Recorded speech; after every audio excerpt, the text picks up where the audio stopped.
अस्सलामु अलैकुम रहमतुल्लाहि व बरकातहू। ये हमारा लुडनिया वाला झोटा है जी, और बफलो इम्प्रूव प्रोग्राम के तहत, ब्रीड इम्प्रूव प्रोग्राम के तहत ये बरखुरदार मुनीब साहब के पास बहावलपुर भेजा जा रहा है। और बरखुरदार मुनीब साहब से हमारा कोई तारफ़ नहीं है।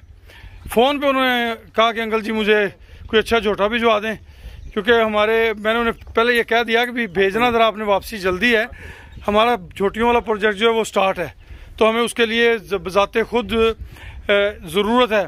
मगर आपने क्योंकि कहा है तो हमारे से ना करने की आदत नहीं है, इसलिए जनाब ये अब रवाना है बहावलपुर की तरफ। लुडनिया वाला झोटा प्योर नीली ब्रीड का झोटा है। अल्लाह पाक उन्हें इसमें खैर और बरकत दें। ये जी माशाल्लाह सामने गाड़ी खड़ी हुई है, इसी में ये लोड होकर अभी बहावलपुर रवाना हो रहा है। अल्लाह पाक हमें हमारी सोच के मुताबिक जज़ाए खैर अता फरमाएँ, और उन्होंने जिस नीयत से मंगाया है अल्लाह पाक उनकी नीयत को पूरा करवाएं। आमीन सुमा आमीन। खुश रहें, आबाद रहें जी।